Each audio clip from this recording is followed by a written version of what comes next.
கடந்த வாரம் படிக்கும் போது, கடந்த ஒரு சில வாரங்களாக நாம் படித்துக் கொண்டிருக்கும் போது உறுதிப்படுத்திய உபத்திரவங்கள்னு சொல்லி படிக்க ஆரம்பித்தோம். அதாவது பவுலுடைய வாழ்க்கையில இந்த அளவுக்கு உறுதியுள்ள ஒரு ஊழியராக அவர் விளங்கினதற்கு காரணம் தேவனோடு செலவழித்த நேரம் மாத்திரமல்ல, அவர் கடந்து வந்த பாதை. அதிலே அநேக காரியங்களை குறித்து படித்தோம். அதிலே அவருடைய மனதை வேதனைப்படுத்தின காரியங்கள் சொல்லி படிக்கும் போது முதலாவது பொறாமையை குறித்து படித்தோம். எந்த அளவுக்கு மக்களுடைய பொறாமை அவருடைய மனதை பாதித்தது, அவருக்கு எதிர்ப்பை உருவாக்கியது. ஆனால் அந்த பொறாமையை பவுல் எவ்வளவு அழகாக கையாண்டார் என்பதை படித்தோம். கடந்த வாரம் படிக்கும் போது பகை, ஒரு விசுவாசிக்கு எதிரிகள் இருக்க முடியுமா, எதிரிகள் இருக்க முடியும் என்பதை படித்தோம். நானும் நீங்களும் ஆண்டவருக்கு பிரியமாக வாழும்போது ஆண்டவருக்கு பிரியமில்லாமல் வாழக்கூடிய மக்கள் நமக்கு எதிரிகளாக மாறிவிடுகிறார்கள். எந்த இடத்துல இருந்தாலும் பரவாயில்ல, ஒருவேளை நம்ம மாணவ மாணவிகளாக இருக்கலாம், அல்லது கல்லூரி பேராசிரியராக இருக்கலாம், அல்லது ஒரு சமுதாயத்தில் இருக்கக்கூடிய ஒரு அங்கத்தினராக இருக்கலாம், அல்லது ஒரு ஹோம் மேக்கராக இருக்கலாம், அல்லது குடும்பத்தில் உள்ள ஒரு நபராக இருக்கலாம். யாராக இருந்தாலும் சரி, ஆண்டவருக்கு பிரியமாக வாழும் போது, ஆண்டவரை கனம் பண்ணும் போது, ஆண்டவரை மைமைப்படுத்தும் போது ஆண்டவருக்கு எதிரான மக்கள் நமக்கு எதிராக மாறிவிடுகிறார்கள். போன முறை படிக்கும் போது அப்போஸ்தலர் 16வது அதிகாரத்திலிருந்து படித்தோம். 16வது அதிகாரத்தில் என்ன நடந்தது? குறி சொல்வதன் மூலமாக பணம் சம்பாதித்துக் கொண்டிருந்த பெண்ணை, அவளில் இருந்த அசுத்த ஆவியை பவுல் விரட்டினார். இது எவ்வளவு பெரிய காரியம் இல்லையா? பிசாசின் அடிமைத்தனத்தில் இருக்கக்கூடிய ஒரு பெண்ணை பவுல் விடுவித்தார். ஆனால் சாத்தான் சும்மா இருக்கவில்லை. அவன் என்ன செய்கிறான்? அந்த பகைக்கான காரணம் என்னவென்றால், அந்த பெண்ணை வைத்து ஆதாயம் சம்பாதித்துக் கொண்டிருந்த மக்களுக்கு ஒரு பெரிய அடி. ஆகவே பவுலை எதிரியாக அவர்கள் பாவிக்க ஆரம்பிக்கிறார்கள். விளைவு என்ன தெரியுமா? பவுலை அடித்து இழுத்து கொண்டு போய் ஜெயில கொண்டு போய் போடுறாங்க. ஒரு பயங்கர கிரிமினலை போடக்கூடிய அளவுக்கு ஜெயில கொண்டு போய் போடுறாங்க. இந்த சூழ்நிலைகள்லாம் ஏன் ஆண்டவர் அமைதியாக இருந்தார் நமக்கு தெரியாது. ஆனால் ஆண்டவர் அனுமதிக்கிறார். கேட்டுக்கிட்டு இருக்க நீங்களாக இருந்தாலும் சரி, நானாக இருந்தாலும் சரி, வாழ்க்கையிலே எல்லா அனுபவங்களுக்கும் ஆண்டவர் காரணம் கற்பிப்பதில்லை. ஆனால் ஆண்டவருடைய பிள்ளைகளுக்கு ஆண்டவர் அனுமதிக்காம எதுவே நடக்காது. நம்ம மறந்து விடவே கூடாது. அவர் அனுமதிக்காதபடிக்கு உங்களுடைய என்னுடைய வாழ்க்கையிலே நம்முடைய தலையிலே இருக்கக்கூடிய ஒரு முடி கூட கீழே விழாது. இது வேத வாக்கியம் சொல்லக்கூடிய உண்மை. அவ்விதமாக ஜெயில போய் போட்டிருக்கும் போது அவர்கள் இரவு ஜெபித்தார்கள், தேவனை துதித்து பாடினார்கள். ஜெயில இருக்கவங்க கேட்டுக்கிட்டு இருந்தாங்க. விளைவு என்ன தெரியுமா? சிறைச்சாலையின் அஸ்திபாரங்கள் அசைக்கப்பட்டது, சிறைச்சாலையின் கதவுகள் திறந்தது, எல்லாருடைய கட்டுக்களும் அவிழ்ந்தது. உடனே எல்லாரும் வெளியே ஓடி போயிட்டாங்களான்னு சொல்லி சிறைச்சாலைக்காரன் வந்து பார்க்கும்போது அந்த விரோதங்கள் மத்தியில், அநேக அடிகள் மத்தியில் அவர்கள் ஜெபித்தார்கள், தேவனை துதித்தார்கள். ஆனால் தேவனுடைய நேரத்துக்காக காத்திருந்தார்கள், எதிரியை நேசித்தார்கள், எதிரிக்கு சுவிசேஷத்தை அறிவித்தார்கள். விளைவு, சிறைச்சாலைக்காரனும் அவனுடைய வீட்டாரும் இயேசு கிறிஸ்துவை தன்னுடைய சொந்த இரட்சகராக ஏற்றுக்கொண்டார்கள். அவன் இரவு வந்து அவர்களுடைய காயங்களை கழுவினான், தன்னுடைய வீட்டுக்கு அழைத்து சென்று விருந்து கொடுத்தான், உணவு கொடுத்தான். அவர்கள் சந்தோஷமாக இருந்தார்கள். காலையிலே விடுதலை செய்யப்பட்டார்கள். அதன் மூலமாக, அடியின் மூலமாக, காவலின் மூலமாக, எதிர்ப்பின் மூலமாக சுவிசேஷம் அந்த சிறைச்சாலைக்குள்ளே சென்றது. சிறைச்சாலைக்காரனுடைய குடும்பம் தேவனுக்கென்று ஆதாயப்படுத்தப்பட்டார்கள். இன்றைக்கு தொடர்ந்து பகையை குறித்து படிக்க போறோம். ஆண்டவருடைய பிள்ளைகளுக்கு பகை உண்டா? பகை உண்டு.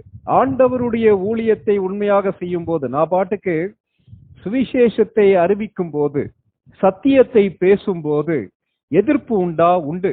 இன்றைக்கு பகையை குறித்து நம்ம தொடர்ந்து படிக்கலாம். நம்முடைய வேத புத்தகத்தை அப்போஸ்தலர் நடபடிகள் 19வது அதிகாரத்துக்கு திருப்பி வைத்துக் கொள்ளலாம். அப்போஸ்தலர் 19வது அதிகாரம் 20ஆம் வசனம் வாசிங்க.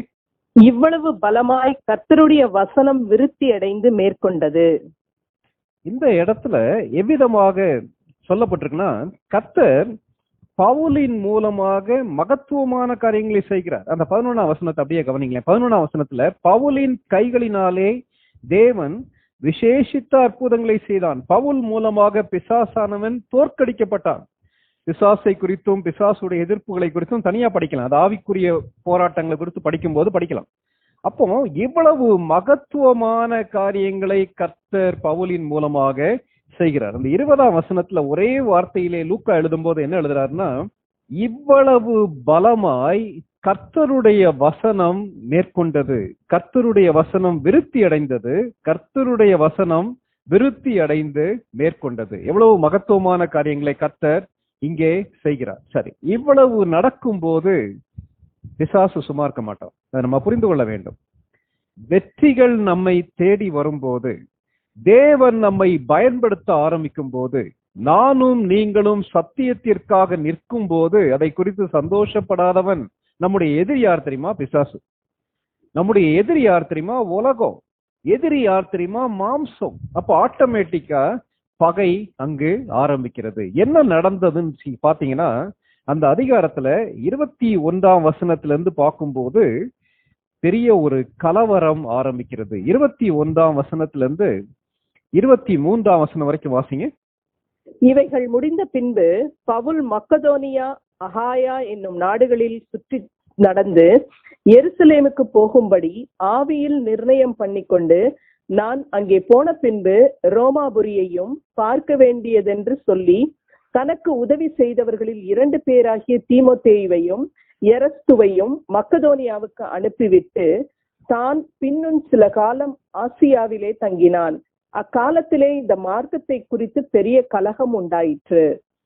இப்பதான் பார்த்தோம், கர்த்தருடைய வசனம் விருத்தி அடைந்து மேற்கொண்டது. ஆனா அடுத்து என்ன பாக்குறோம்னா, பெரிய கலகம் உண்டாயிற்று. என்ன கலகம்னு பின்னாடி பாத்தீங்கன்னா, பவுல் அப்படியே பீஸா மாத்திருவாங்களோன்னு சொல்லக்கூடிய அளவுக்கு பெரிய ரயட் அங்க வருது. பெரிய கலவரம் வருது. சென்ற முறை படித்த மாதிரி கலவரத்துக்கான காரணத்தை படிக்க போகிறோம். கலவரத்தின் தீவிரத்தை படிக்க போறோம். கலவரத்தை எவ்விதமாக பவுல் கையாண்டார் என்பதை படிக்கலாம். இது எந்த அளவுக்கு பெரிய கலவரம் நீங்க பாத்தீங்கன்னா, வாரன் வியாஸ்பி இதை குறித்து எழுதும் போது இதை குறித்து தான் பவுல் கொரிந்து திருச்சபைக்கு எழுதும் போது எழுதியிருக்கலான்றார். 1 கொரிந்தியர் 15வது அதிகாரம் 32வது வசனம் வாசிங்க. 1 கொரிந்தியர் 15:32. நான் எபேசுவிலே துஷ்ட மிருகங்களுடனே போராடினேன் என்று மனுஷர் வழக்கமாய் சொல்லுகிறேன். அப்படி போராடினதினாலே எனக்கு பிரயோஜனம் என்ன? மரித்தோர் உயிர் தழாவிட்டால் புசிப்போம் குடிப்போம், நாளைக்கு சாவோம் என்று சொல்லலாமே. பவுல் எபேசுவிலே தன்னுடைய வாழ்க்கையிலே நடந்த அனுபவத்தை அலிகாரிக்கலா எழுதுறார். ஒரு உதாரணத்தோடு எழுதுறார், அல்லது அதனுடைய தீவிரத்தை மற்ற காரியங்களோடு ஒப்பிட்டு எழுதுகிறார். இதுல அவரு பயன்படுத்தக்கூடிய வார்த்தை, நான் எபேசு பட்டணத்திலே துஷ்ட மிருகங்களோடே போராடினேன் என்று மனுஷர் வழக்கமாய் சொல்லுகிறேன். I have fought with beasts. பொல்லாத மிருகங்களோடு, துஷ்ட மிருகங்களோடு போராடினேன்னு சொல்லுகிறார். அப்போ பவுலுடைய அனுபவம் ஆண்டவருக்கு பிரியமாக வாழும் போது எப்படி துஷ்ட மிருகங்கள், ஒரு புலியோ ஒரு சிங்கமோ ஒரு மனிதனை எவ்விதமாக அட்டாக் பண்ணுமோ, எவ்விதமாக தாக்குமோ, அவ்விதமான தாக்குதல்கள் வழியாக பவுல் கடந்து சென்றிருக்கிறார். அந்த சம்பவத்தை குறித்து ஒருவேளை பவுல் இதுல எழுதியிருக்கலாம்னு சொல்றாங்க. என்ன நடக்குதுன்னா, ஒரு பெரிய கலவரம் நடக்கிறது. அந்த கலவரத்திற்கு காரணம் யார்? அப்போ பொதுவா கலவரத்துக்கு கிறிஸ்தவர்கள் காரணம் இல்லை, கலவரத்துக்கு தேவனுடைய பிள்ளைகள் காரணம் இல்லை. நம்ம ஏற்கனவே சொன்ன மாதிரி கிறிஸ்தவர்களுக்கு யாருமே விரோதிகள் கிடையாது. அப்படியே விரோதிகள் இருந்தாலும் இயேசு கிறிஸ்து தெளிவாக சொல்லியிருக்கிறார், உங்களை பகைக்கிறவர்களை ஆசீர்வதியுங்கள், உங்களை நிந்திக்கிறவர்களுக்காகவும் உங்களை துன்பப்படுத்துகிறவர்களுக்காகவும் ஜெபம் பண்ணுங்கள் சொல்லியிருக்கார். உங்களை உலகம் பகைத்தால் நீங்கள் ஆச்சரியப்படாதிருங்கள், உங்களை பகைப்பதற்கு முன்பாக என்னை பகைத்திருக்கிறதுன்னு சொல்றார். அப்போ எந்த பகை வந்தாலும் அந்த பகைக்கான காரணம், எந்த கலவரம் வந்தாலும் அந்த பெரிய ரயட், ஒருவேளை ரயட் அல்லது அவுட் பிரேக் அல்லது ஒரு ரிபல்லியன், இந்த சூழ்நிலையில இதற்கான காரணம் பவுலான்னு சொல்லி பாத்தீங்கன்னா பவுல் இல்லை. லூக்கா எழுதும் போது சத்தியத்தை சத்தியமாக எழுதுகிறார். லூக்கா இந்த அப்போஸ்தலர் நடவடிக்கைகள் முழுவதிலும் எழுதும் போது எங்கெல்லாம் பிரச்சனை வருதோ, எங்கே எல்லாம் அப்போஸ்தலர்கள் தாக்கப்பட்டார்களோ, எங்கே எல்லாம் அவர்கள் உபத்திரவத்தை அனுபவித்தார்களோ, எங்கெல்லாம் பவுல் உபத்திரவத்தை அனுபவித்தாரோ அங்கே அதற்கான காரணம் பவுல் கிடையாது. இதை நல்லா புரிஞ்சுக்கலாம். கேட்டு இருக்க அருமையான சகோதர சகோதரிகளே, நீங்க எந்த பின்னணியத்தில் இருக்கீங்கன்னு எனக்கு தெரியாது. ஆனால் நாம் இருக்கக்கூடிய இடத்துல பகைக்கு நாம் காரணமாக இருந்து கொண்டு கலவரத்திற்கு நாம் காரணமாக இருந்து கொண்டு, பிரச்சனையை உருவாக்கக்கூடியவர்களாக நாம் இருந்து கொண்டு கடவுள் மேல பழிய போட்டு விடக்கூடாது. இந்த இடத்துல அப்போஸ்தலர் நடவடிக்கைகள் தெளிவாக சொல்கிறது, கலவரத்துக்கோ பிரச்சனைக்கோ அங்க பவுலும் பர்னபாவும் காரணமே கிடையாது. சரி, ஏன் கலவரம் நடக்குது, என்ன கலவரம், என்ன காரணம்ன்றத படிக்கலாம். 24ஆம் வசனம், 25ஆம் வசனம், 24ஆம் வசனம் மட்டும் வாசிங்க. எப்படி என்றால், தெமேத்திரியு என்னும் பெயர் கொண்ட ஒரு தட்டான் தியானாலின் கோவிலை போல வெள்ளியினால் சிறிய கோவில்களை செய்து தொழிலாளிகளுக்கு மிகுந்த ஆதாயம் வருவித்துக் கொண்டிருந்தான். மறுபடியும் ஆதாயம் தான் இங்க வருது. என்ன போட்டிருக்கு? மிகுந்த ஆதாயத்தை வருவித்துக் கொண்டிருந்தார். கலவரத்துக்கான காரணம், பகைக்கான காரணம் சுயநலம். இதுல என்ன கொடுத்திருக்கு? ஒரு வார்த்தை பயன்படுத்தப்பட்டிருக்கிறது, தியானாளுடைய கோவில். அந்த எபேசு பட்டணத்திலே இருக்கக்கூடிய முக்கியமான ஒரு மற்ற தெய்வங்களுக்கான ஒரு கோயில் என்னன்னா, த டெம்பிள் ஆஃப் டயானான்றது தியானாள், ஆர்டிமிஸ்ன்றது அதோடைய இன்னொரு பெயர், த காட் ஆஃப் ஃபெர்டிலிட்டி, செழிப்புக்கான கடவுள் என்று அவர்கள் நம்பின கடவுள். இந்த சிலை வானத்திலிருந்து விழுந்தது என்று அவர்கள் சொல்கிறார்கள். அப்போ பின்னாடி அதை பற்றி பார்க்கலாம். அவர்கள் என்ன நம்பினார்கள்? வானத்திலிருந்து விழுந்த சிலை தியானால் வானத்திலிருந்து கொடுக்கப்பட்ட கடவுள்னு சொல்லி நம்பினாங்க. அன்னைக்கு உள்ள உலக அதிசயங்கள்ல ஒன்றாக போற்றப்பட்ட ஒரு முக்கியமான டெம்பிள். அந்த டெம்பிளை வச்சு ஆதாயம் செய்து கொண்டிருந்த ஒரு சில்வர் ஸ்மித், வெள்ளி உலோகத்தினாலே பல்வேறு காரியங்களை செய்யக்கூடிய ஒரு தட்டான் சொல்லி போட்டிருக்கு. அதுல போட்டிருக்கு, அவனுடைய பெயர் தெமேத்திரியு. இவன் என்ன செய்யறான்? அந்த கோயிலை போல மினியேச்சர் சிறிய கோவில்களை செய்து தொழிலாளிகளுக்கு மிகுந்த ஆதாயம் வருவித்துக் கொண்டிருந்தான். ஏறக்குறைய பவுல் அங்கிருந்து 3 ஆண்டுகள் கர்த்தருடைய வார்த்தையை பகிர்ந்து கொண்டிருக்கிறார். என்றைக்காவது ஒரு நாளாவது பவுலிடத்துல பவுல் பேசக்கூடிய சத்தியம் தங்களை பாதிக்கிறது, பவுல் பேசக்கூடிய டாக்டரின் அடிப்படை சித்தாந்தங்கள் தங்களுக்கு எதிரானவைகள் சொல்லி தேமேத்திரியு ஒரு நாளும் வாக்குவாதம் பண்ணல. ஏன்னா பவுல் அவ்வளவு ஞானமாக சத்தியத்தை தெளிவாக போதித்தார். ஆனா இங்க என்ன நடக்குதுன்னா, திடீர்னு ஒரு பெரிய கலவரம் மூடுகிறது. கலவரத்துக்கான காரணம் சொல்லி பார்க்கும்போது, இவர்கள் மிகுந்த ஆதாயத்தை வருவித்துக் கொண்டிருந்தார்கள். கடவுளுடைய பெயரை சொல்லி, கடவுளுடைய கோயிலை சொல்லி, தங்களுக்கென்று லாபத்தை செய்யக்கூடிய, லாபம் ஈட்டக்கூடிய ஒரு பெரிய மக்கள். இவங்க என்ன செய்யறாங்க? அதை வச்சு லாபம் சம்பாதிச்சுட்டு இருக்காங்க. அப்போ அநேக நேரங்கள்ல அது விசுவாசிகளாக இருந்தாலும் சரி, அவிசுவாசிகளாக இருந்தாலும் சரி, பிரச்சனைக்கு காரணம் என்னன்னா பண ஆசை. 1 தீமோத்தேயு 6வது அதிகாரம் 10ஆம் வசனம் வாசிங்க. 1 தீமோத்தேயு 6:10.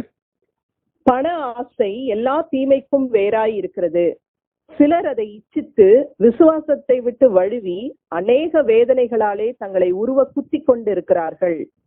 தீமோத்தேயுவுக்கு பவுல் எழுதும் போது எபேசுவிலே இருக்கக்கூடிய விசுவாசிகளுக்கு, எபேசுவிலே இருக்கக்கூடிய தலைவர்களுக்கு பவுல் எழுதும் போது இந்த காரியத்தை தான் முக்கியப்படுத்தி எழுதுகிறார். என்ன சொல்லுகிறார்? பண ஆசை எல்லா தீமைக்கும் வேறாயிருக்கிறது.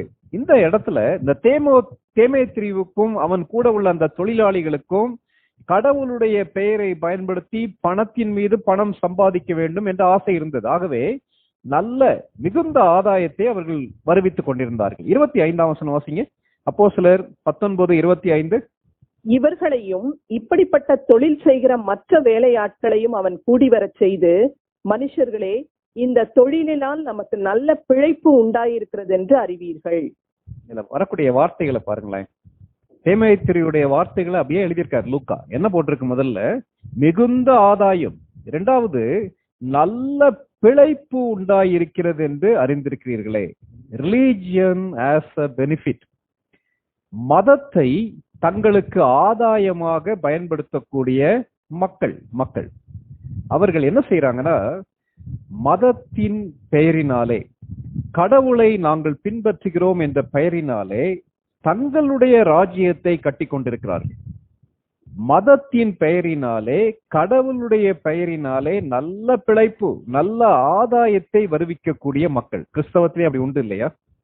ஒருவேளை ஆண்டவருடைய பெயரை சொல்லி பண ஆசையோடு வாழக்கூடிய மக்கள், ஆண்டவருடைய வார்த்தையை புரட்டி போதித்து தங்களுக்கு வருமானத்தை வருவிக்கக்கூடிய ஊழியர்களும் உண்டு.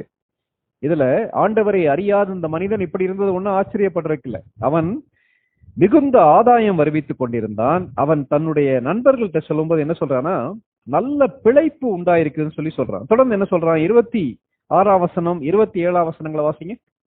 இப்படி இருக்க கைகளினால் செய்யப்பட்ட தேவர்கள் தேவர்கள் அல்லவென்று இந்த பவுல் என்பவன் சொல்லி, எபேசுவிலே மாத்திரமல்ல கொஞ்சம் குறைய ஆசியா எங்கும் அநேக ஜனங்களுக்கு போதித்து அவர்களை வசப்படுத்தி கொண்டான் என்று நீங்கள் கண்டும் கேட்டும் இருக்கிறீர்கள்.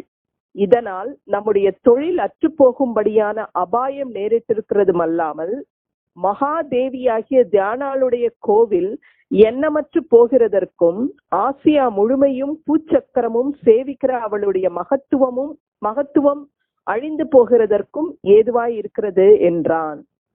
எவ்விதமாக ஜனங்களை தூண்டி விடக்கூடிய தெமேத்ரி என்ன சொல்றான்? தன்னுடைய சுயநலம் பாதிக்கப்படுகிறது. தெமேத்ரி என்ன பிரச்சனை வந்துச்சு? திடீர்னு பயம் வந்துருச்சு. என்ன பயம் வந்துச்சு? பவுல் எபேசுவிலே பிரசங்கம் பண்ணுகிறார். என்ன பிரசங்கம் பண்ணுகிறார்? 26ஆம் வசனத்துல பவுல் என்ன பிரசங்கம் பண்ணினார்னு சொல்லி சொல்றார் தெமேத்ரி. கைகளால் செய்யப்பட்ட தேவர்கள் தேவர்கள் அல்லவென்று பவுல் சொல்லுகிறார்.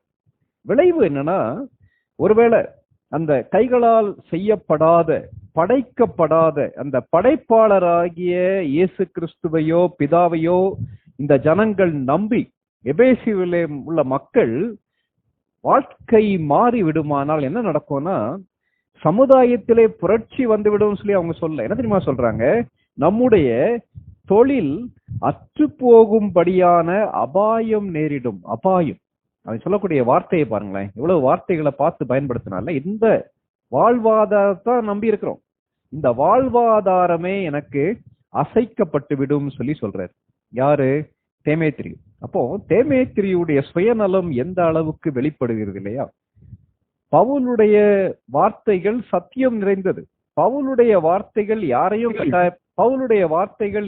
கட்டாயப்படுத்தவில்லை, யாரையும் கொச்சைப்படுத்தவில்லை. ஆனா இவனுக்குள்ள ஒரு பயம் வருது. என்ன பயம் வருதுன்னா, என்னுடைய ஆதாயம் அற்று போகத்தக்கதாக பவுல் பிரசங்கம் பண்ணுகிறாரோ.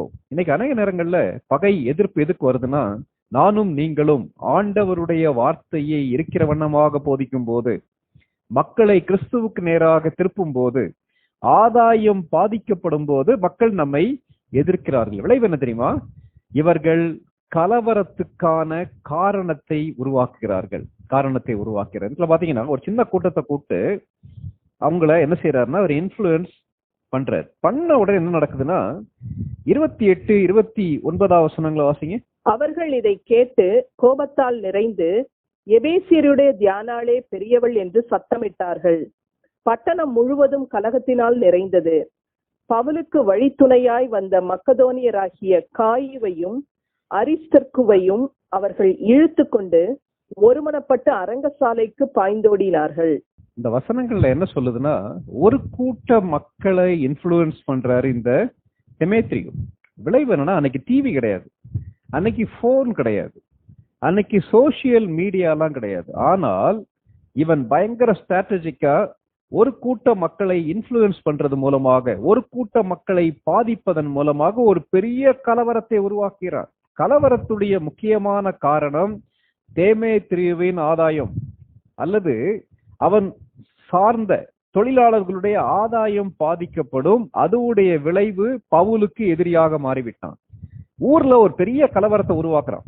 தான் மாத்திரம் எதிரியாக நின்றால் அது பெரிய பிரச்சனையா வராது. ஆகவே ஒரு பெரிய கூட்டத்தை இவன் பவுலுக்கு எதிராக, கிறிஸ்தவத்துக்கு எதிராக உருவாக்குவதற்கு அவன் முயற்சி செய்யறான். நீங்க பின்னாடி படிச்சு பார்க்கும்போது அவங்க எதை கொண்டு வராங்கன்னா, அன்னைக்கு உள்ள அந்த ரிலீஜன், கிறிஸ்தவம் என்பது அன்னைக்கு உள்ள எபேசியர் மக்கள் மத்தியில எப்படி இருந்துச்சுன்னா, it is anti Jewish, anti கிறிஸ்டியனா இருந்துச்சு. அது யூதர்களுக்கு எதிரான சமயமாக இருந்தது. எபேசியர்கள் நம்பின கடவுள் அது ஆன்டி கிறிஸ்டியன், கிறிஸ்தவத்துக்கு எதிரான கடவுளாக இருந்தது. விளைவு பாத்தீங்கன்னா, இவன் பேசுகிறான், தவறாக பேசுகிறான், மக்களை தூண்டி விடுகிறான். விளைவு என்னன்னா அபாயம் சொல்லி எச்சரிக்கிறான். விளைவு மக்களுடைய உள்ளத்துல ஒரு பாதுகாப்பற்ற மனப்பான்மை வந்து விட்டது, கோபம் வந்துருச்சு. விளைவு என்னன்னா கலகம் வந்து விட்டது. ஆகவே என்ன செய்யறாங்கன்னா, இவ்வளவு நேரம் ஆர்ப்பரிக்காத மக்கள் என்ன செய்யறாங்கன்னா, தியானாளே பெரியவள் என்று கத்த ஆரம்பிக்கிறார்கள். கலகம் என்ன செய்யுதுன்னா பயங்கர தீவிரமாக பரவுகிறது. இன்னைக்கு கேட்டிருக்க அருமையான சகோதர சகோதரிகளே, நீங்க இருக்கக்கூடிய இடத்துல எந்த சூழ்நிலையில நீங்க கடந்து போயிட்டு இருக்கீங்க என்று எனக்கு தெரியாது. எந்த இடமாக இருந்தாலும் நாம் அமைதியாக இருந்து ஆண்டவருடைய வார்த்தையை நம்ம கூட உள்ள ஃப்ரெண்ட்ஸுக்கு, சகோதர சகோதரிகளுக்கு அல்லது நம்முடைய தேசத்தின் மக்களுக்கு சொல்லும் போது, அதன் மூலமாக இயேசு கிறிஸ்துவை ஏற்றுக்கொண்டு பிசாசுடைய அடிமைத்தனத்திலிருந்து மாறி வரக்கூடிய மக்கள் சந்தோஷமாக ஆண்டவரை பின்பற்றுகிறார்கள், ஆண்டவருடைய சிநேகிதராக மாறிவிடுகிறார்கள், நமக்கும் ஃப்ரெண்டா மாறிடுறாங்க. ஆனா அதே நேரத்துல இந்த சுவிசேஷம் மக்களுடைய கண்களை திறக்கும் போது, இந்த சுவிசேஷம் மக்களுடைய வாழ்க்கையை மாற்றும் போது, மக்கள் மூட நம்பிக்கைகளை விட்டு வெளியே வராங்க. அதுவரை அவர்கள் பயந்து கொண்டிருந்த காரியங்களுக்கு பயப்படாமல் மாறிவிடுகிறார்கள். அவருடைய வாழ்க்கையின் தரம் உயர ஆரம்பிக்கிறது. விளைவு என்னன்னா, அதன் மூலமாக ஆதாயத்தை பெற்றுக் கொண்டிருந்தவர்கள், மதத்தை வைத்து பிழைப்பு நடத்தக்கூடிய மக்கள், அவர்கள் என்ன செய்யறாங்கன்னா பாதிக்கப்படுகிறார்கள். கிறிஸ்தவத்தையும் கிறிஸ்துவையும் அவர்கள் எதிர்க்கிறார்கள். இந்த இடத்துல அந்த தேமேத்திரியு பேசக்கூடிய வார்த்தைகளை நீங்க பாருங்களேன், எவ்விதமாக அவர் பயன்படுத்துறாரு. அவர் என்ன செய்யறாருன்னா, தன்னுடைய சுயநலத்தை, தன்னுடைய பேராசையை மறைத்து அவர் பேசுறார். என்ன பேசுறாருன்னா, he encouraged to hide their greed behind the master of patriotism. அவங்க என்ன செய்யறாங்கன்னா, ஒரு பெரிய தேசப்பற்று நிறைந்த மக்களை மாதிரி பேசுறாங்க. அதாவது ரிலீஜியஸ் ராயல்டி, நாங்க தான் எங்களுடைய மதத்துக்கு காவலாளர்கள் சொல்லி பேசுறாங்க. இன்னைக்கும் இந்தியால சுவிசேஷம் அறிவிக்கப்படக்கூடிய இடங்கள்ல கலவரத்தை உருவாக்கி கிறிஸ்தவத்தையும் கிறிஸ்தவ நிறுவனங்களையும் கிறிஸ்தவ மிஷனரிகளையும் ஹாஸ்டல்ஸையும் அடிச்சு நொறுக்கிறாங்கல்ல. அதுல நீங்க பாத்தீங்கன்னா அவங்க சொல்லக்கூடிய காரியம், நாங்க தான் தேசபக்தி நிறைந்தவர்கள், நாங்க தான் எங்களுடைய மதத்தின் காவலர்கள் என்று ஒரு சில கட்சிகள் செயல்படுறாங்க இல்லையா, ஒரு சில கூட்டங்கள் கிறிஸ்தவத்துக்கு எதிராக செயல்படுறாங்கல்ல. அநேக நேரங்கள்ல அந்த செயல்பாட்டுடைய அடிப்படை என்னன்னு பாத்தீங்கன்னா, அவர்களுடைய ஆதாயம் பாதிக்கப்படுகிறது, அவர்களுடைய பிழைப்பு பாதிக்கப்படுகிறது. மக்கள் மத்தியில சரியான மனப்பான்மை வரும்போது மக்கள் தங்களுக்கு வரக்கூடிய ஆதாயத்தை கொடுக்க தவறி விடுவார்கள் என்ற பயத்தின் அடிப்படையில் அவங்க செயல்படுறாங்க. இன்னைக்கு நீங்க எந்த பாதையில கடந்து போயிட்டு இருக்கீங்க? உங்க மேல செலுத்தக்கூடிய பழிகள், உங்களுக்கு விரோதமாக வரக்கூடிய எதிர்ப்புகள், நீங்க இருக்க இடத்துல வரக்கூடிய கலவரம் எல்லாமே இதன் அடிப்படையில வருதான்றதை யோசித்து பாருங்க. நான் பல ஆண்டுகளுக்கு முன்னாடி ஒரு பாலிடெக்னிக்ல வச்சு மாணவர்களுக்கான ஒரு சுவிசேஷ கூட்டம் நடந்தது. அது கிறிஸ்துமஸ் டைம். ஆகவே கிறிஸ்துமஸ் நற்செய்தியை அறிவிப்பதற்காக நடந்த கூட்டம். யாரையும் கட்டாயப்படுத்தி அழைக்கவில்லை. அநேக மாணவர்கள் வந்திருந்தாங்க. ஏறக்குறைய 30 அல்லது 40 ஸ்டூடெண்ட்ஸ் வந்திருந்தாங்க. அப்படி வரும்போது ஏறக்குறைய 45 நிமிடம் ஆண்டவருடைய வார்த்தையை அவர்கள் மத்தியில் இயேசு கிறிஸ்து எதற்காக வந்தார் என்பதை போதிப்பதற்கு கர்த்தர் உதவி செய்தார். பேசி முடிச்ச உடனே ஒரு பையன் சொன்னா, என்னை அடிப்பேன், அது பண்ணுவேன், இது பண்ணுவேன்னு சொல்லிட்டு அவன் ரொம்ப பயங்கர வெகுண்டு எழுந்து பேசிட்டு இருந்தான். அந்த தம்பியை கூப்பிட்டு பேச ஆரம்பிச்சேன். தம்பி, என்ன பிரச்சனை, நான் என்ன பண்ணேன்னு சொல்லி கேட்டேன். அவன் சொன்னான், சார் நீங்க எங்க மதத்தை தாக்கி பேசுனீங்கன்னு சொல்லி சொன்னான். நான் தம்பி 45 நிமிஷம் நான் பேசியிருக்கேன். இந்த 45 நிமிஷத்துல எந்த மதத்தையாவது ஒப்பிட்டு நான் பேசியிருந்தா நீங்க சொல்லுங்க தம்பின்னு சொல்லி சொன்னேன். அவன் சொன்னான், இல்ல சார், நீங்க உங்களுடைய மதத்தை உயர்த்தி பேசுவதன் மூலமாக, இயேசு கிறிஸ்துவை உயர்த்தி பேசுவதன் மூலமாக, இயேசு கிறிஸ்து எதற்காக இந்த உலகத்திற்கு வந்தார் என்பதை நீங்கள் சொல்வதன் மூலமாக எங்களுடைய மதங்கள்லாம் ஒண்ணும் இல்லாம போயிடுச்சுன்னு சொல்லி சொன்னான். அவன் ஒரு இஸ்லாமிய பின்னணியத்தை சேர்ந்த ஒரு மாணவன், பாலிடெக்னிக் செகண்ட் இயர் படிக்கக்கூடிய ஒரு ஸ்டூடெண்ட், சின்ன பையன். அநேக நேரங்கள்ல சத்தியத்தை நாம் சரியாக சொல்லும் போது மக்களுடைய வாழ்க்கையிலே அசைவுகள் ஏற்படுகிறது. ஒன்று பாசிட்டிவா அவங்க ஆண்டவரை ஏற்றுக்கொள்வாங்க, அல்லது எதிரடையாக அவர்கள் செயல்படுவார்கள். இங்க என்ன நடக்குது? தேமேத்திரியு மூலமாக அவனுடைய தொழிலாளிகளுக்கு செய்தி பரவுகிறது. அந்த தொழிலாளிகள் மூலமாக எபேசு பட்டணம் முழுவதும் கலவரத்தினாலே நிறைந்தது. அப்போ ஒரு பெரிய அஜிடேஷன், ஒரு பெரிய கலவரம் வருது. இதை வச்சு என்ன சொல்லுவாங்க? கிறிஸ்தவர்கள் எங்கெல்லாம் இருக்காங்களோ இயேசு கிறிஸ்துடைய பெயரை எங்கெல்லாம் சொல்றாங்களோ அங்கெல்லாம் அவங்க மத கலவரத்தை உருவாக்குகிறார்கள், மத துவேஷத்தை உருவாக்குறாங்க. அநேக கல்லூரிகள்ல, அநேக பள்ளிகள்ல ஜெபக்குழு ஏன் ஏற்படுத்தக்கூடாதுன்னா, நீங்க ஜெபக்குழு ஏற்படுத்துறீங்கன்னா மத கலவரம் ஏற்படும், நீங்க கிறிஸ்டியானிட்டிய ப்ரொபகண்டா பண்றீங்க சொல்லக்கூடிய மக்கள் இருக்காங்கல்ல, அவ்விதமாக இந்த கலவரம் நடக்கிறது. இந்த கலவரம் எந்த அளவுக்கு பரவுகிறது நீங்க பாத்தீங்கன்னா, அதே அதிகாரத்துல அப்போஸ்தலர் 19வது அதிகாரம் 32வது வசனத்தை வாசிங்க. கூட்டத்தில் அமளி உண்டாகி சிலர் இப்படியும் சிலர் அப்படியுமாக பேசினார்கள். தாங்கள் கூடி வந்த காரணம் இன்னதென்று அநேகருக்கு தெரியாதிருந்தது. நீங்க பாத்தீங்கன்னா என்ன காரணம், எதற்காக கூட்டம் கூடுகிறோம் சொல்லி தெரியாதபடிக்கு ஒரு பெரிய கூட்டம் என்ன செஞ்சிருச்சு, கூடிருச்சு. அதே மாதிரி 28ஆம் வசனத்துல வாசிக்க கேட்டோம்ல, எபேசியருடைய தியானாலே பெரியவள் சொல்லி அவங்க சத்தம் போடுறாங்க. யாரோ உங்க கடவுள் குறைந்தவள் அல்லது உங்களுடைய கடவுளை நீங்கள் வணங்க வேண்டாம் சொல்லவே இல்லை. இயேசு கிறிஸ்துவை அறிவிக்கும் போது இவர்களுக்கு பாதிப்பு வந்ததால தங்களுடைய தெய்வத்தை உயர்த்தி பேசுகிறார்கள். ஒரு பெரிய கூட்டம் சத்தம் போடுறாங்க. அந்த கூட்டத்துக்கு என்ன காரணத்துக்காகவே கூடி வந்தார்கள் என்பது தெரியல. அது மாத்திரம் இல்ல, இவர்கள் உள்ளே மதத்தை மாத்திரமல்ல ஊரையும் கொண்டு வருகிறார்கள்.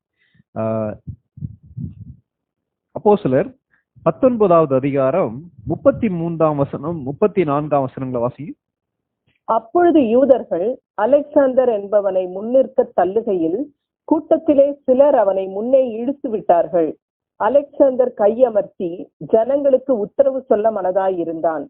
அவன் யூதன் என்று அவர்கள் அறிந்த போது எபேசியருடைய தியானாலே பெரியவள் என்று 2 மணி நேரம் அளவும் எல்லாரும் ஏகமாய் சத்தமிட்டுக் கொண்டிருந்தார்கள். இதுல பாருங்களேன், முதல்ல பிரச்சனை எப்படி ஆரம்பிக்குதுன்னா, பிரச்சனை தியானாள் கோயில் எண்ணமற்று போய்விடும். பவுலுடைய பிரசங்கத்தின் மூலமாக தங்களுடைய தெய்வங்களை வணங்கக்கூடிய மக்கள் குறைந்து விடுவார்கள். தங்களுடைய கோயிலுக்கு வரக்கூடிய மக்கள் அல்லது தாங்கள் செய்யக்கூடிய அந்த மினியேச்சர் சின்ன கோயில் வடிவிலான அந்த வெள்ளி சிலைகளை வாங்குவதற்கு மக்கள் வரமாட்டாங்க. அப்படி வராட்டா எங்களுக்கு ஆதாயம் இல்லாம போயிரும் சொல்லி மக்களை கிளப்பி விடுகிறார்கள். விளைவு தியானாலே பெரியவள்னு ஒரு பெரிய கூட்டம் சத்தம் போடுது. எல்லா கூட்டமும் கூடிருச்சு. எபேசில உள்ள எல்லாருமே கூடிடுறாங்க. அவங்க எங்க வராங்கன்னா, அந்த 29ஆம் வசனத்துடைய பின்பகுதியில ஆம்பி தியேட்டர்ல வராங்க. அந்த பெரிய ஒரு அரங்கத்துக்குள்ள வராங்க. அங்க வந்த கூட்டத்துல பாதி பேருக்கு என்ன காரணத்தாலே வருதுன்னு சொல்லி தெரியல. ஒரு பெரிய மாப் கத்திக்கிட்டு இருக்காங்க. அப்படி இருக்கும்போது யூதர்கள் என்ன செய்யறாங்கன்னா, என்ன நடந்துச்சுன்றதை விவரிப்பதற்காக அந்த ரோம சாம்ராஜ்யத்துடைய எல்லைகளுக்கு கீழே இருக்கக்கூடிய இந்த இடத்துல அறிவிப்பதற்காக அவங்க அவனை அனுப்புறாங்க. அப்போ அலெக்சாந்தர் என்ன செய்யறாருன்னா பேச ஆரம்பிக்கிறார். பேச ஆரம்பித்த உடனே அவங்க என்ன செய்யறாங்கன்னா, அவர் என்ன பேசுகிறார் என்பதை கவனிக்கல. அதற்கு பதிலாக அவன் யூதன் என்று அவர்கள் அறிந்த போது எபேசியருடைய தியானாலே பெரியவள் என்று 2 மணி நேரமும் எல்லாரும் ஏகமாய் சத்தமிட்டுக் கொண்டிருந்தார்கள், கட்டமிட்டுக் கொண்டார்கள்.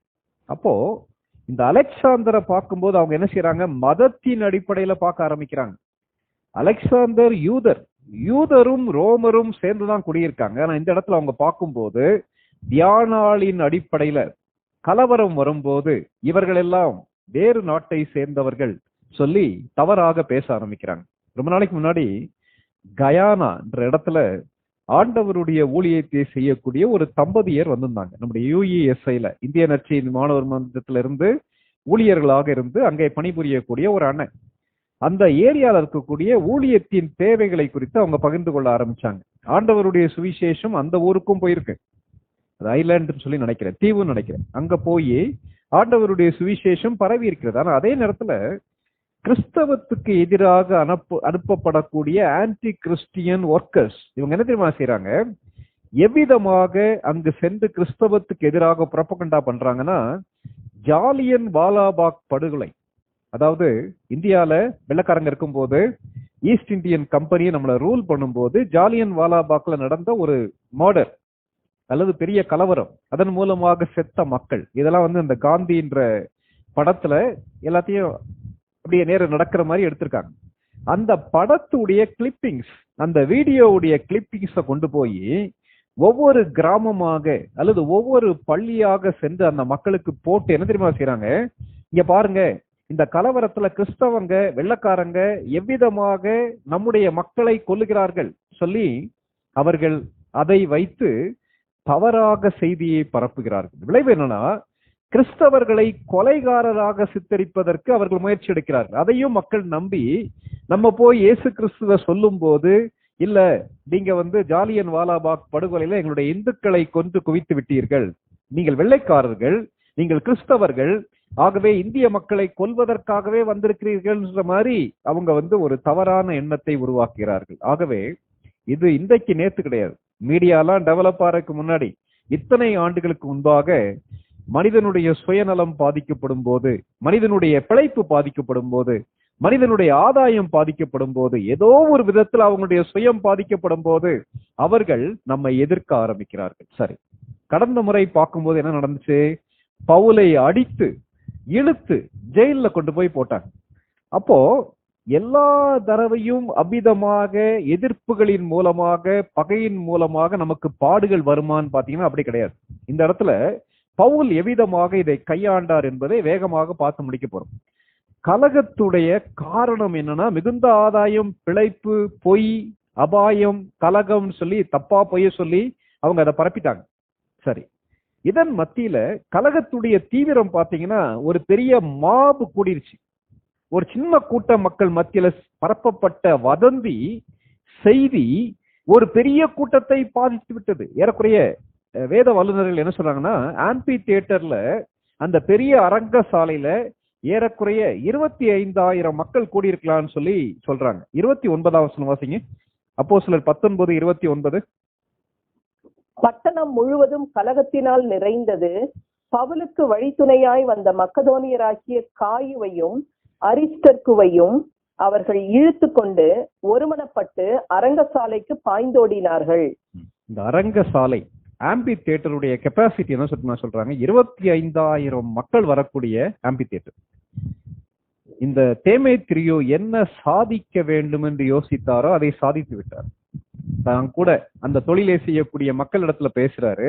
அவங்க தவறான காரியத்தை பரப்புறாங்க. விளைவு என்னன்னா, அந்த கலவரம் முழு எபேசு பட்டணத்தையும் பற்றி பிடித்து விட்டது. விளைவு என்னன்னா, அந்த அரங்கமே அதிரக்கூடிய அளவுக்கு ஒரு பெரிய கூட்டம் வந்துருச்சு. நிறைய பேருக்கு வந்த ரீசன் தெரியல. சரி, இப்படிப்பட்ட சூழ்நிலையில இந்த கலகத்தை அமர்த்துவது எப்படி?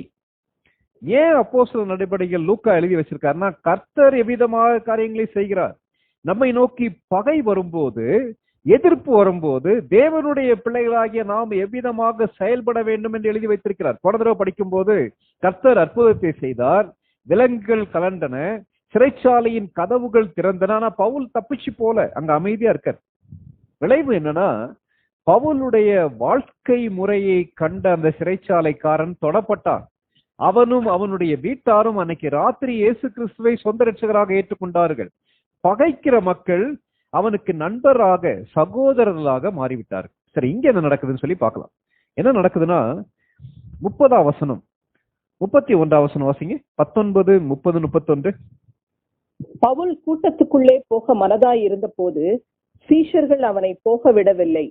ஆசியா நாட்டு தலைவரில் அவனுக்கு சிநேகிதனாய் இருந்த சிலரும் அவனிடத்திற்கு ஆள் அனுப்பி அரங்கசாலைக்குள் போக வேண்டாம் என்று எச்சரித்தார்கள்.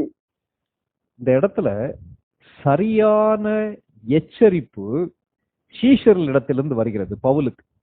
சரியான நேரத்திலே சரியான எச்சரிப்பு. The correct warning from correct people.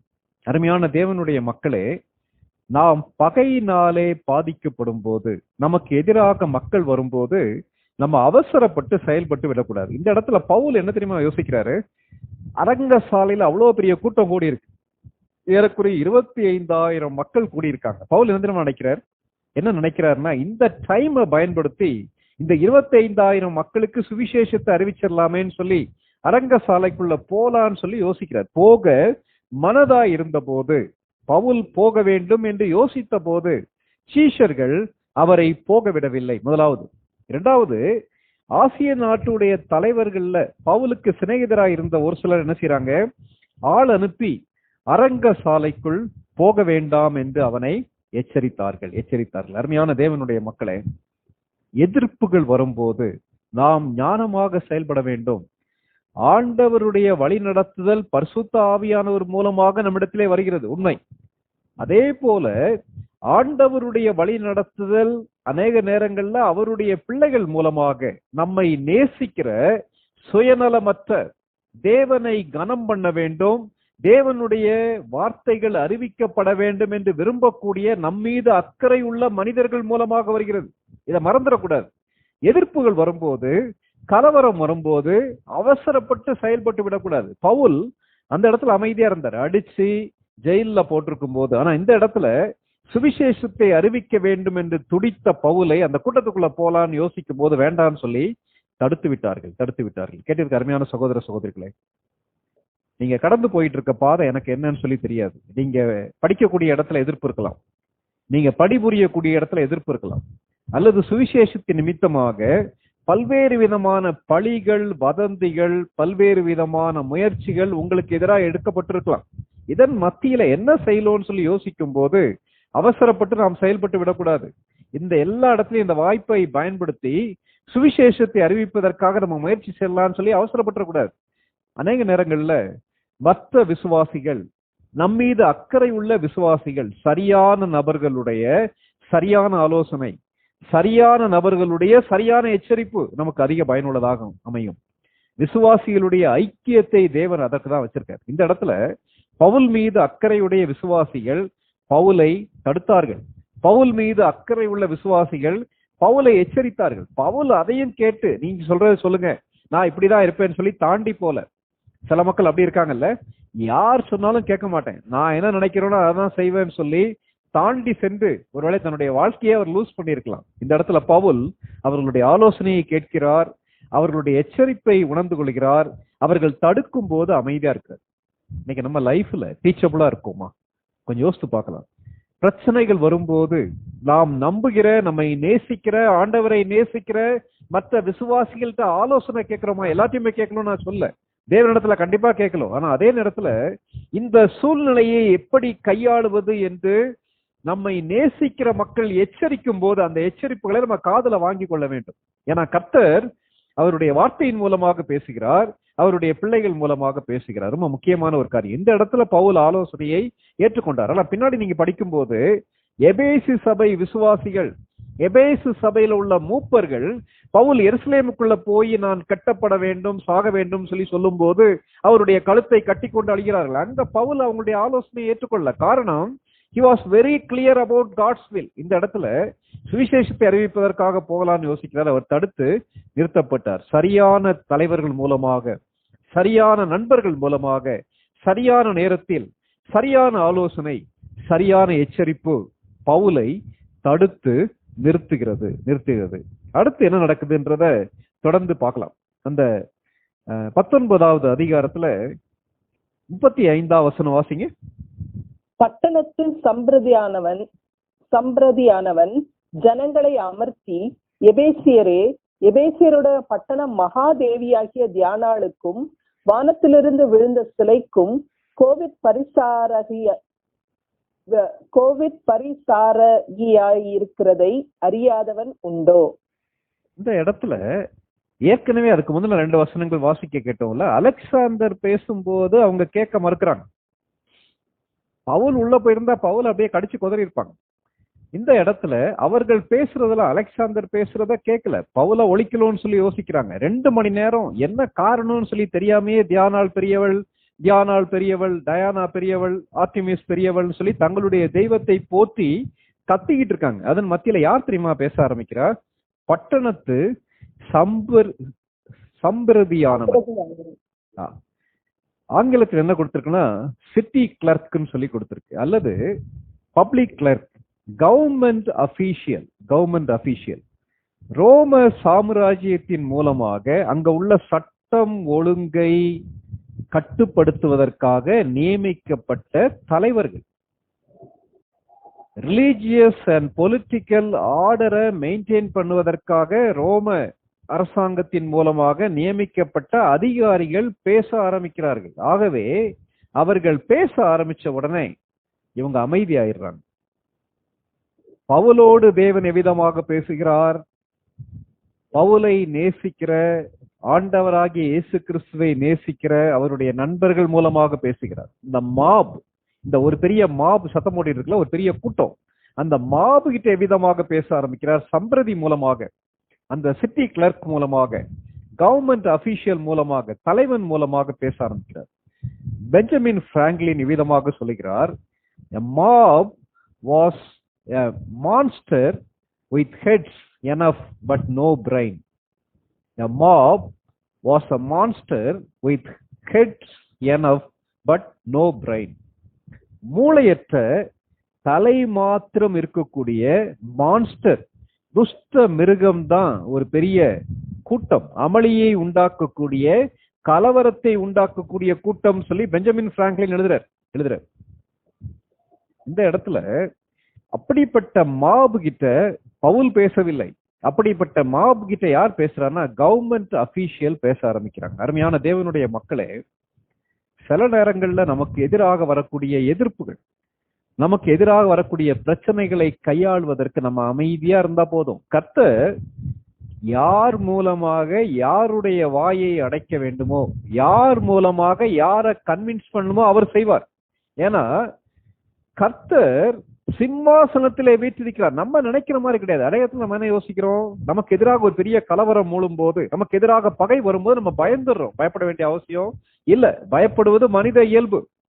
பயப்பட்டு அவசரப்பட்டு செயல்படுவது மனித இயல்பு. ஆனால் எல்லா சூழ்நிலைகளிலேயும் நாம் கற்றுக்கொள்ள வேண்டிய காரியம், எவ்வளவு பெரிய அரசு ஒரு நாட்டை ஆளுகை செய்தாலும் ராஜாதி ராஜாவாக, கர்த்தாதி கர்த்தாவாக கர்த்தர் சிம்மாசனத்திலே வீற்றிருக்கிறார். கர்த்தர் அவருடைய பிள்ளைகளை பாதுகாப்பது அவருடைய திட்டமாக இருக்குமானால் பகையை கையாள்வதற்கு அவர் உலக மக்களை பயன்படுத்துகிறார். இந்த சம்பிரதியானவன் பேச ஆரம்பிக்கிறார்.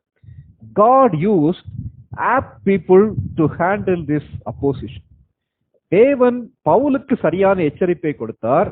இந்த பெரிய கூட்டத்தை, கலவரத்தை அடக்குவதற்கு சரியான நபர் மூலமாக பேச ஆரம்பிக்கிறார். இந்த பட்டணத்து சம்பிரதியானவன் எஃபர்ட் எடுத்து இந்த ஒரு மனிதனுக்காக, பவுலுக்காக அவன் பேச ஆரம்பிக்கிறார். என்ன பேசுகிறார்? அந்த 35ஆம் வசனம் 36ஆம் வசனம் தொடர்ந்து வாசிங்க சிஸ்டர்.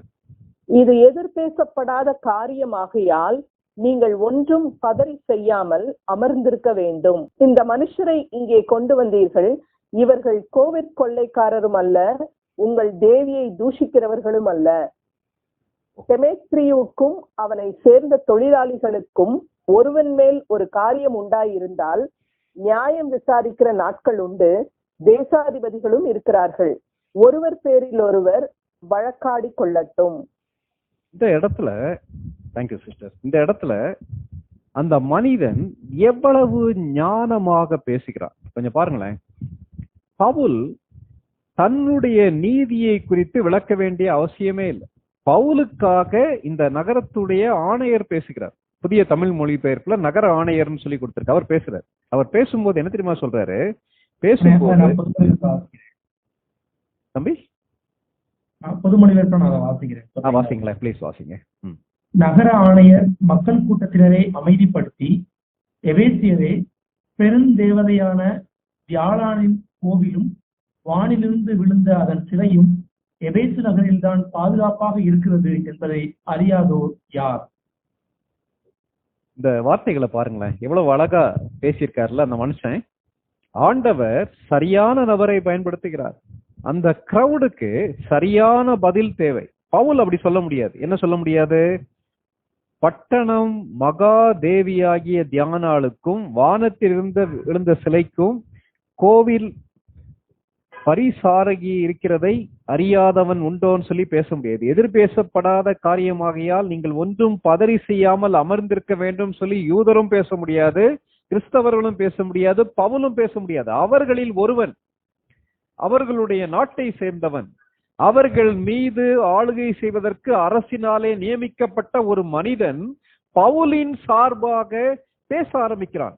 சரியான நபர் பேசுகிறார், சரியான பதிலை பேசுகிறார், சரியான விதத்தில் பேசுகிறார், சரியான நீதியோடு பேசுகிறார். அதுல அந்த வார்த்தைகளை பாருங்களேன்.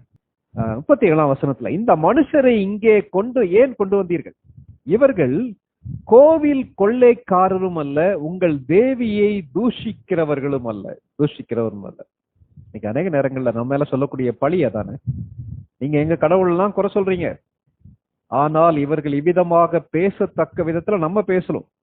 நம்ம எல்லா கடவுளும் ஒன்றுன்னு சொல்லி காம்ப்ரமைஸ் போலும் நான் சொல்ல. ஆனால் பவுல் வெகு ஞானமாக பேசுகிறார். பவுலுடைய நோக்கம் மற்ற தெய்வங்களை வணங்கக்கூடிய மக்களும் கிறிஸ்துவுக்கு நேராக திரும்ப வேண்டும். அத்தேனை பட்டணத்துக்கு போறாரு, ஏதென்ஸ்க்கு போகும்போது ஏதென்ஸ்ல எங்க திரும்பினாலும் விக்கிரகமா இருக்கு, எங்க திரும்பினாலும் கோயிலா இருக்கு. ஒருவேளை நான் இருக்கக்கூடிய சிவகாசி மாதிரி இருந்திருக்கலாம்னு நினைக்கிறேன். என்னுடைய மனைவி அடிக்கடி சொல்லுவாள், அவள் சிவகாசியை சேர்ந்தவள். நினைக்கலாம் அவள் சொல்லக்கூடிய காரியம், இது உண்மையாகவே ஒரு காசி மாதிரி தான் இருக்குப்பா, எங்க திரும்பினாலும் கோயில், மூல முடுக்கலாம் கோயில். அவ்விதமாக ஒருவேளை ஏத்தன்ஸ் இருந்திருக்கலாம். ஏத்தன்ஸ்க்கு போய் பவுல் அந்த ஆலயங்களை, அந்த விக்கிரகங்களை, அவர்களுடைய தெய்வ வழிபாடுகள் எல்லாம் பார்த்துட்டு அப்படியே வைராக்கியம் கொண்டு, நீங்க வணங்குறதெல்லாம் பேய், நீங்க வணங்குறதெல்லாம் பிசாசு, நீங்க வணங்குறதெல்லாம் உண்மையான கடவுள் இல்லைன்னு சொல்லி அவர் பேசல. அவர் மிகவும் ஞானமாக, மிகவும் அழகாக பேசுகிறார். சத்தியத்தை அவர் நீர்த்து போக பண்ணவில்லை, ஆனால் ஞானமாக பேசுகிறார். ஏதேன் பட்டணத்து மக்களே, நீங்கள் மிகவும் பக்தி உள்ளவர்கள் என்பதை நான் பாராட்டுகிறேன் சொல்லி ஆரம்பிக்கிறார். இந்த இடத்துல அப்போ பவுல் தியானாளை பற்றி அவதூறாக ஏதாவது பேசியிருப்பாரானா இவ்விதமாக இந்த பட்டணத்து சம்பரதி பேசியிருக்க முடியாது. பவுல் ஞானமாக பேசினார். ஆகவே பவுலை குறித்து சரியாக சொல்லுகிறார். அநேக நேரங்கள்ல நான் அப்படி பேசலையே, நான் அப்படி செய்யலையே, என் மேல அநியாயமா பழி சுமத்துறாங்களே, என்ன செய்யறதுன்னு நம்ம கேட்கும் போது கர்த்தர் நம்முடைய நீதியை அநேக நேரங்கள்ல பட்ட பகலை போல விளங்க பண்ணுவார். ஏற்கனவே நம்ம படிச்ச பகுதியில காரணமே இல்லாம பவுலை அடிச்சு கொண்டு போய் ஜெயில போட்டாங்க. அப்படிப்பட்ட அனுபவங்களும் உண்டு. சில இடங்கள்ல நம்மை ஆண்டவரை அறியாத மக்கள் பாதுகாக்கக்கூடிய அனுபவங்களும் உண்டு. பவுலுக்கு கிடைத்த சரியான எச்சரிப்பு சரியான நபர்கள் மூலமாக, இந்த கூட்டத்திற்கு சரியான பதில் சரியான நபர் மூலமாக கிடைக்கிறது. பவுலை சரியாக நீதியாக நியாயம் தீர்க்கக்கூடிய ஒரு சம்பிரதி. அதுக்கு என்ன செய்யறாங்க, அது மாத்திரம் இல்ல, அவனே தீர்வு சொல்றான். என்ன தீர்வு சொல்றான்? நம்ம வாசிக்க கேட்ட 38ஆம் வசனத்துல, தேமே திரிவுக்கும் அவனோடு சேர்ந்த ஒரு கூட்டத்துக்கும் ஏதாவது பிரச்சனை இருந்துச்சுன்னா நீங்க கோர்ட்டுக்கு வாங்க. தேசாதிபதிகள் அங்க இருக்காங்க, அங்க லாயரை வச்சு நீங்க என்ன செய்யுங்க, வழக்காடி இருங்க. மற்றபடி வேற எதையும் இங்க வச்சு என்ன செய்யாதுங்க, டிஸ்கஸ் பண்ணாதுன்னு சொல்லி சரியான தீர்வை அந்த மனிதன் கொண்டு வருகிறான் சொல்லிட்டு கன்க்ளூஷன் அவரே சொல்லி முடிச்சிடுறாரு. 40ஆம் வசனம் வாசிங்க. இன்றைக்கு உண்டான கலகத்தை குறித்து நாம் உத்தரவு சொல்லுகிறதற்கு ஏதுவில்லாதபடியால் இந்த கலகத்தை குறித்து நாங்கள் விசாரிக்கப்படும் போது குற்றவாளிகளாகிறதற்கு ஏதுவாய் இருப்போமே என்று சொல்லி பின்பு கூட்டத்தை அனுப்பிவிட்டான். பாருங்களேன், 25,000 மக்கள் ஒரு மனிதனுக்கு எதிராக வெகுண்டு எழும்புகிறார்கள். பவுல் கலங்கினாரா? கலங்கவில்லையே.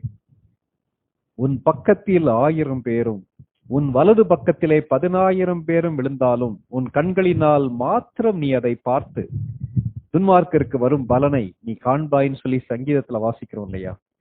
அதே கர்த்தர் 25,000க்கும் அதிகமான மக்கள் பவுல் சுவிசேஷத்தை சொன்னார் என்ற ஒரே காரணத்துக்காக, சுயநலத்துக்காக பவுலை எதிர்த்து வரும்போது பவுல் ஞானமாக செயல்பட்டார், பவுல் அமைதியாக செயல்பட்டார். விளைவு, ஆண்டவர் அந்த கலகத்தை அமர்த்தினார். யார் மூலமாக அமர்த்தினார்? அங்க உள்ள மக்கள் மூலமாக, அங்க உள்ள அதிகாரிகள் மூலமாக அவர் அமர்த்தினார். கேட்டிருக்க அருமையான சகோதர சகோதரிகளே, அநேக நேரத்துல நம்பிக்கையை நம்ம இழந்துடுறோம்ல. நம்மை பகைக்கக்கூடிய மக்கள், நம்ம கெட்டு போகணும்னு சொல்லி யோசிக்கக்கூடிய மக்கள், நம்மை தடுக்கக்கூடிய மக்கள், சுவிசேஷம் பரவாதபடிக்கு பல்வேறு தடைகளை ஏற்படுத்தக்கூடிய மக்கள் யாரும் தேவனுடைய ராஜ்யத்தை தடை பண்ண முடியாது. இந்த பகுதியில நீங்க பாத்தீங்கன்னா அவ்வளவு பெரிய மாப இவர் என்ன செய்யறாருன்னா அனுப்பி விட்டார். பிரச்சனை தீர்ந்து விட்டது. பிரச்சனை யார் மூலமாக தீர்ந்தது? சரியான தலைவன் மூலமாக, சரியான நியாயத்தின் மூலமாக, சரியான தீர்ப்பின் மூலமாக, சரியான தீர்வின் மூலமாக அந்த இடத்துல அந்த பிரச்சனை முடிவுக்கு வருகிறது. அவன் என்ன சொல்றான்னா, ரோமன்ஸ் எங்க மேல இருக்கக்கூடிய லீடர்ஸ் எங்களை என்கொயர் பண்ணாங்கன்னா, காரணமே இல்லாம இவ்வளவு பெரிய கலவரத்தை உருவாக்குனீங்கன்னா எங்களுக்கு பிரச்சனை வரும்னு சொல்லி தங்களை சொல்லி அந்த கூட்டத்தை கன்வின்ஸ் பண்ணி, எல்லாத்துக்கும் மேல தேவன் கன்வின்ஸ் பண்ணி அவர்களை அனுப்பிவிட்டான். எல்லாரும் சென்று விட்டார்கள்.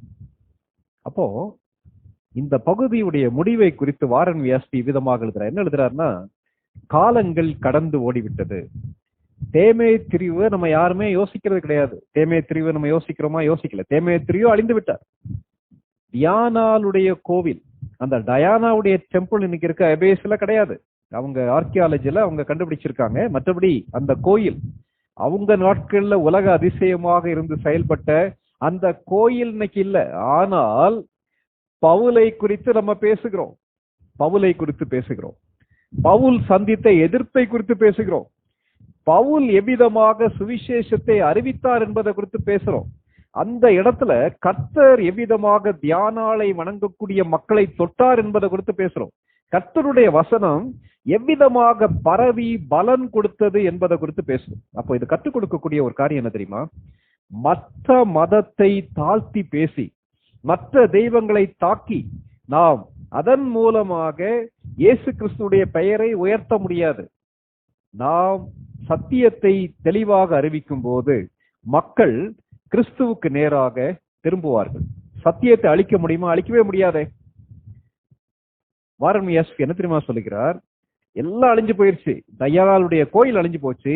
தேமே தெரியும்னா யாருன்னு சொல்லி தெரியாமையே அட்ரஸ் இல்லாம போயிட்டாரு. வரலாற்றுலயே அந்த ஆள் இருந்த மாதிரி தெரியல. ஆனால் 4 நிருபங்கள் இன்றைக்கு இருக்கு. என்ன நிருபங்கள்? பவுல் எபேசியருக்கு எழுதிய நிருபம் இன்றைக்கும் இருக்கிறது. 2000 ஆண்டுகள் தாண்டி விட்டது. இன்னைக்கு நம்ம அதை உட்கார்ந்து படிச்சுட்டு இருக்கோம். பவுல் தீமோத்தேயுவுக்கு எழுதிய முதல் நிருபம், பவுல் தீமோத்தேயுவுக்கு எழுதின 2வது நிருபம். அதாவது இது ரெண்டுமே எபேசியருக்கு எழுதப்பட்ட நிருபங்கள். எபேசியிலே உள்ள தீமோத்தேயுவுக்கு எழுதப்பட்ட நிருபங்கள். இந்த 3 நிருபங்களும் இன்னைக்கு இருக்கு.